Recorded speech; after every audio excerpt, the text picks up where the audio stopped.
ប្រទេសមួយចំនួនដែលកំពុងអភិវឌ្ឍនិងផលិតយន្តហោះចម្បាំងចំនួនទី6ដែលត្រៀមនឹងដាក់ឲ្យចូលបម្រើការក្នុងកងទ័ពអាកាសក្នុងពេលប៉ុន្មានឆ្នាំខាងមុខនេះយន្តហោះចម្បាំងចំនួនទី6គឺជាយន្តហោះចម្បាំងដែលដំណើរការដោយបច្ចេកវិទ្យាដែលមានភាពជឿនលឿនជាងយន្តហោះចម្បាំងចំនួនទី5ដែលកំពុងបម្រើការនិងអភិវឌ្ឍនាពេលបច្ចុប្បន្នលក្ខណៈពិសេសរួមមានបច្ចេកវិទ្យាបំបាំងកាយកម្រិតខ្ពស់ចម្ងាយវាយប្រហារកាន់តែឆ្ងាយអាវុធវាយប្រហារឆ្ងាយលើសពីការមើលឃើញ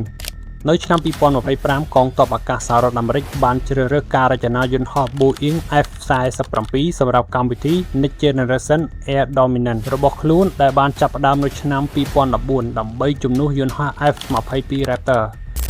កងទ័ពជើងទឹកសហរដ្ឋអាមេរិកកំពុងបន្តកម្មវិធី FAXX ដើម្បីជំនួសយន្តហោះ FA-18ES Super Hornet របស់ខ្លួននិងការធ្វើជាក្រុមដែលអាចមានមនុស្សបើកនិងគ្មានមនុស្សបើកគិតត្រឹមឆ្នាំ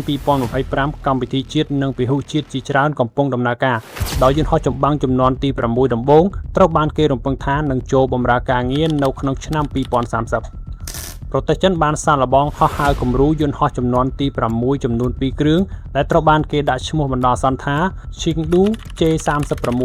និង Shenyang J50 ក្នុងឆ្នាំ2024រីឯប្រទេសរុស្ស៊ីវិញក៏កំពុងអភិវឌ្ឍមីកូយ៉ាន Park DP ចាប់តាំងពីពាក់កណ្ដាលអំឡុងឆ្នាំ2010មកជាប្រភេទយន្តហោះស្ទាក់ចាប់ដើម្បីជំនួសមីកូយ៉ាន MiG-31 របស់ខ្លួននៅឆ្នាំ2022កម្មវិធីប្រយុទ្ធផ្លូវអាកាសសកលអ៊ីតាលីជប៉ុនចក្រភពអង់គ្លេសក៏ត្រូវបានដាក់ឲ្យដំណើរការដើម្បីជំនួសកងយន្តហោះ Eurofighter Typhoon គឺជាយន្តហោះចម្បាំងពហុជាតិសាសរបស់អឺរ៉ុបដែលមានម៉ាស៊ីនភ្លោះមានល្បឿនលឿនជាងសំឡេងមានស្លាបព្រាងដូចត្រីកោណនិងពហុទូនាទី